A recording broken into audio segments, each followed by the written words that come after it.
Olá, voltamos com o programa Notícia de Frente, 7h08. Gente, vamos falar então da água, porque acontece uma audiência pública.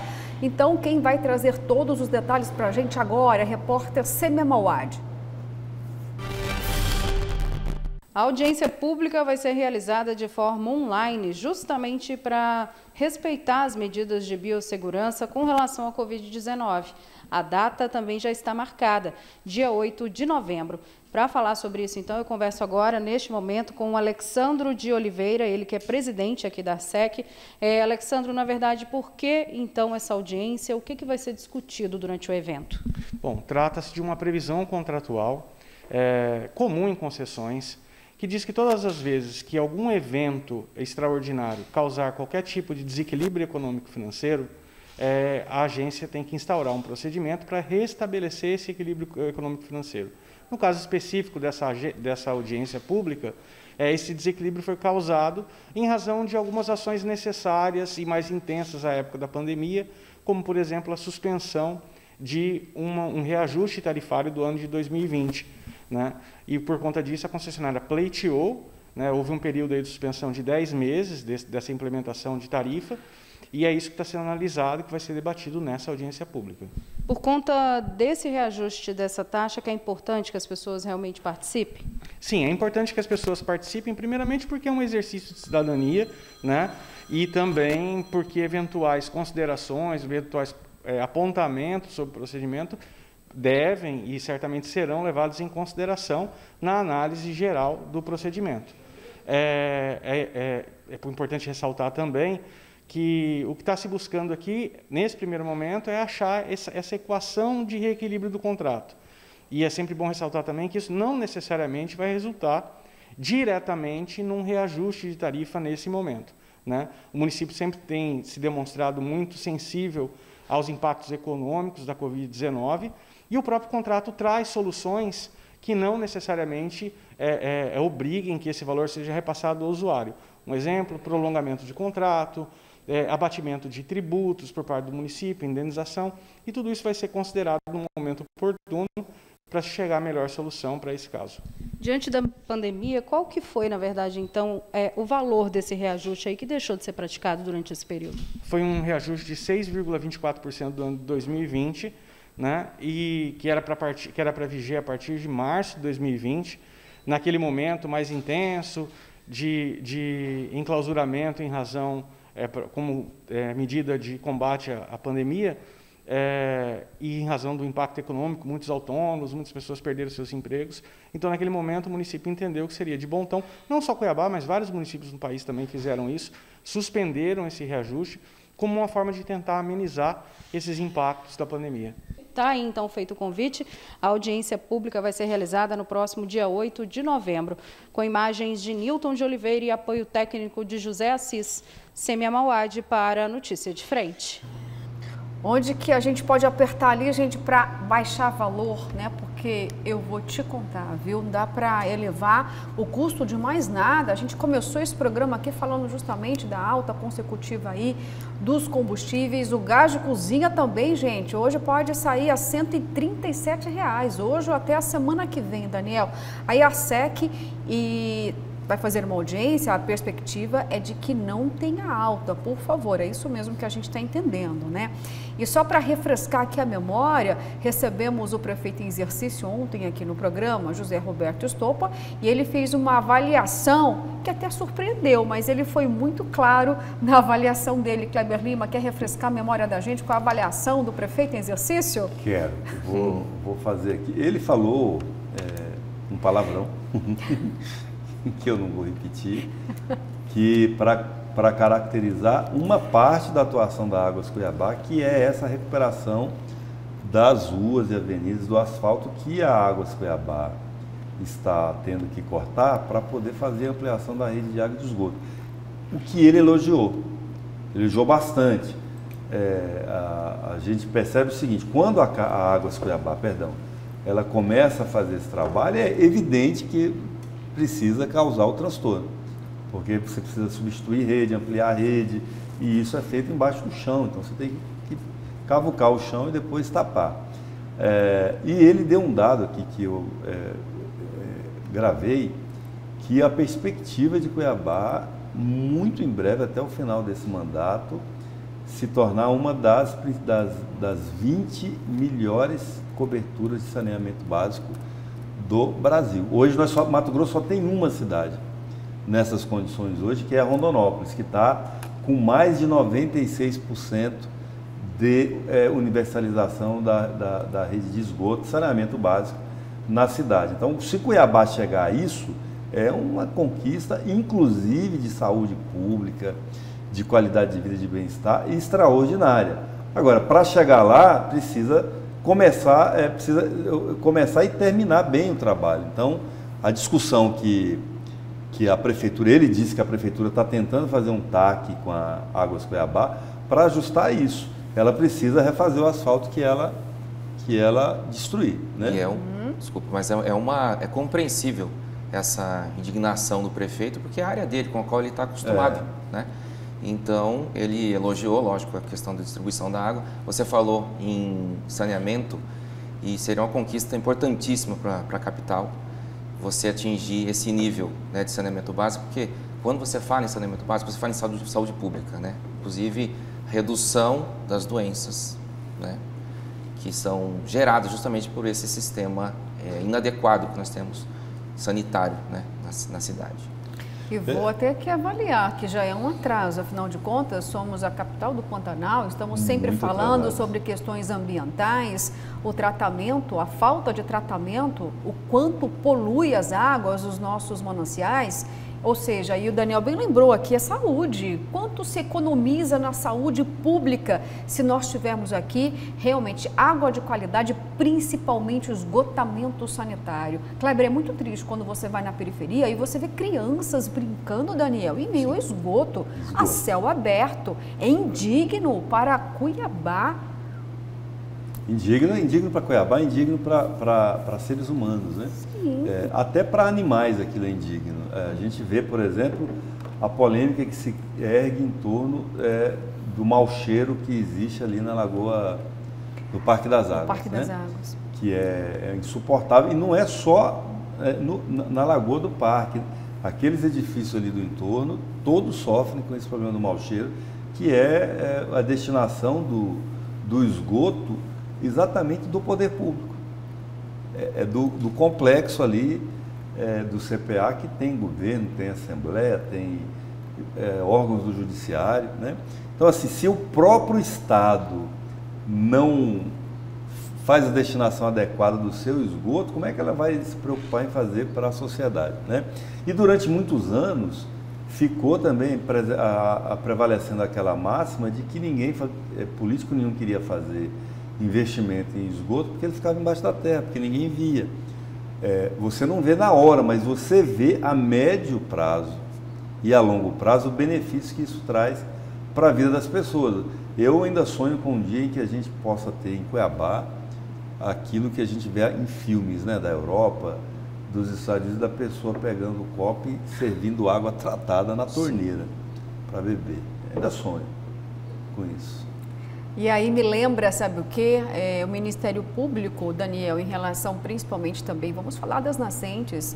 Nós estamos andando pelas principais avenidas, principalmente o Arquimedes Pereira Lima, porque ali tem inúmeras nascentes, algumas obras foram realizadas, mas nós percebemos ainda o descaso público com essas nascentes e com esses córregos. Temos outro ali, um muito famoso, perto de um shopping da capital. Por que, na sua avaliação, não avança tanto? Afinal de contas, Cuiabá tem 300 anos, mais de 300 anos, e as questões ambientais sempre foram deixadas de lado? Eu creio que sim, sempre foram negligenciadas. A gente estava discutindo no bloco anterior essa questão da emergência ambiental, né? Porque eu penso o seguinte, a COP26 é um sintoma muito claro disso. Essa questão de você pensar no seu planeta, na sobrevivência do seu planeta, saiu da retórica, entendeu? Deixou de fazer parte apenas do discurso, né? Hoje, isso é um compromisso sério que os países realmente toparam E quem não estiver inserido vai sofrer sanções, né? Sanções diplomáticas, sanções financeiras. Então, essa questão de conservação ambiental, de respeito à biodiversidade, isso deixou de ser só um discurso vazio, muitas vezes vazio, de ambientalista, para se tornar um compromisso seríssimo de todas as nações. A gente tem que pensar nisso. Tá certo. Olha, você falou de novo a palavrinha COP26, tem tanto para dizer a respeito, né? Kleber Lima, olha aqui, vamos lembrar que ontem houve até um calor, né, uma crise, eu diria, na Itália, justamente por conta da presença do presidente da República, Jair Bolsonaro.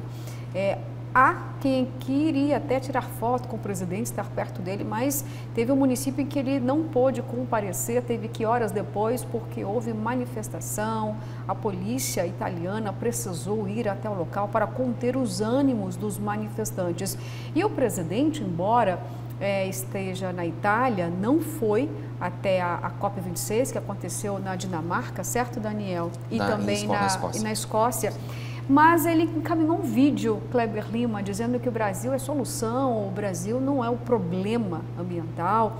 O fato do presidente não ter comparecido junto com outros líderes, a gente pode entender o motivo, seria para não aumentar o desgaste da imagem dele, porque nós acompanhamos aqui as atuações do presidente em encontros com outros líderes e as discussões acabam sempre trazendo para o presidente um arranhão a mais na imagem dele. Pode ter sido uma estratégia protetiva da imagem do presidente? Luciana, a atitude dele repercutiu muito negativamente. No Brasil e no mundo, a imprensa especializada viu nessa estratégia, vamos dizer assim, um isolamento diplomático, inclusive brasileiro, que não se via há muitos anos, né? E, inclusive, na cerimônia de abertura que o presidente compareceu, era visível o isolamento dele, ele não conseguia dialogar, enturmar, né, com os líderes, os demais líderes mundiais. Ele não tem papo, não tem argumento, não tem assunto para poder tratar num momento daquele, porque o mundo olha para uma direção e ele olhando para outra. Muito parecido com o que aconteceu na pandemia, né? O mundo olhando para uma direção, a direção da ciência, da vacina, do isolamento, das medidas sanitárias, do distanciamento social, do uso de máscara, e o nosso presidente olhando para outra direção. Então, fora da bolha dele, ele não consegue mais dialogar, se conectar. E o que a gente viu, inclusive, das manifestações na Itália foi um pouco disso, porque você tem ali, e não eram necessariamente brasileiros, eram italianos mesmo, protestando contra a postura inadequada do presidente brasileiro e condenando. E isso gerou uma situação assim também que há muito tempo não se via em relação a um líder brasileiro. É lamentável, né, que tenha acontecido dessa maneira. Ele foi um presidente que optou por também não estar presente na COP26, né? Enviou o ministro do Meio Ambiente e a gente tinha dito isso antes, desses compromissos que o Brasil assumiu ontem, e são compromissos ousados de redução de emissão de gases de efeito estufa, mas ocorre que inclusive a imprensa especializada questiona isso hoje, não se sabe de que forma o país vai fazer isso e que vai alcançar essa meta difícil de ser atingida, porque fundamentalmente você tem que mexer na estrutura econômica do país em relação à floresta amazônica, reduzir drasticamente o desmatamento, mas ainda não tem um plano para isso. A gente está curioso para saber de que forma que o Brasil vai se organizar para alcançar essa meta bem difícil de ser alcançada. A meta, vamos lembrar aqui, Daniel, até 2050 seria reduzir a metade do 2030 que hoje... você tem que reduzir a metade e 2050 você tem que neutralizar totalmente. Zerar. Eu tenho interesse de saber como que seria isso. O que o governo pode fazer? O governo vai criar políticas, porque a ação é do mercado, né? Sim. E esse combate é que é falho, porque a impressão que a gente tem, muito embora eu entenda, reconheça que a evolução da legislação, no sentido de tornar mais rígido, mas ser mais exigente, vem construindo bons resultados. Mas o nosso problema não é necessariamente legislação, nós temos uma boa legislação. Mas não tem fiscalização, por exemplo. O IBAMA, e os servidores do IBAMA que estão nos assistindo são testemunhas disso. O IBAMA vem passando por um processo de pilhagem, basicamente, neste governo, que teria essa missão de fazer esse enfrentamento, essa fiscalização, esse combate, né? E como é que vai se dar na prática isso?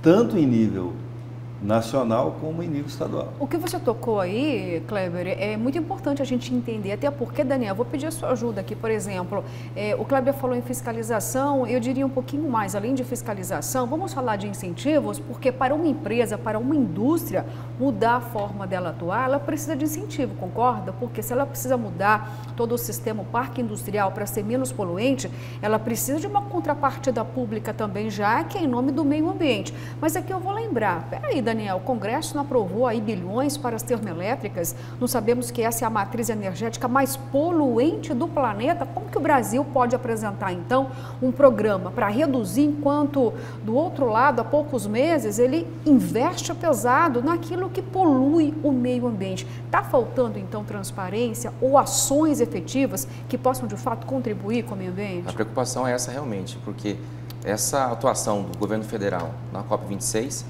é fácil você assumir compromisso em cima apenas de discurso, né? Nós temos que ver o que o país tem feito, se tem feito a lição de casa em relação a todos esses problemas, né? A gente estava discutindo isso antes, né, em relação aos combustíveis fósseis, tem uma pressão para que a gente consuma cada vez mais esses derivados de petróleo. Essas termoelétricas realmente são mais poluentes e está existindo uma pressão maior para que elas funcionem. Então, o país está indo um pouco na direção contrária do que diz, né, em relação ao futuro. Essa questão da fiscalização também é muito importante. Tá certo, Daniel. A gente pode voltar a falar sobre esse assunto na próxima edição, porque agora o programa está acabando, eu preciso falar rapidinho sobre o futebol. Eu vou até chamar aqui o destaque do portal, não sei se temos imagens agora do jogo, porque o Campeonato Brasileiro, com um gol no fim, Cuiabá vence o Bragantino na Arena e se afasta do Z4, hein? Em um jogo de pura trocação, movimentado e com chances claras para os dois lados, o Cuiabá levou a melhor sobre o Red Bull Bragantino e venceu o time paulista pelo placar de 1-0 na noite desta segunda na Arena Pantanal pela 29ª rodada do Campeonato Brasileiro. Isso aí, olha, lá no finalzinho, Daniel, o Cuiabá conseguiu. Vitória importantíssima, o Cuiabá encaminha a sua permanência na Série A com essa vitória. Venceu o Red Bull Bragantino é muito difícil, estava 8 jogos sem perder, né? Venceu os maiores times do país e eu acho que dá para a gente já, não vamos cravar, mas a gente tem uma expectativa muito grande que o Cuiabá esteja o ano que vem novamente na Série A, né? Com muita torcida e muita animação. É isso aí, Kleber Lima, temos alguém aqui que entende tudo de futebol, porque o Kleber Lima só comenta quando é o timão, viu? Vai Corinthians, vai Corinthians. É Cuiabá, Kleber Lima. Vai Corinthians. Gente, olha... Mas o Cuiabá de verde não dá. Vamos ficar por aqui, viu? Fiquem com Deus, um bom feriado para você. Até amanhã, 6 horas em ponto, vai, coraçãozinho aí de Kleber Lima. Até amanhã, se Deus quiser, gente.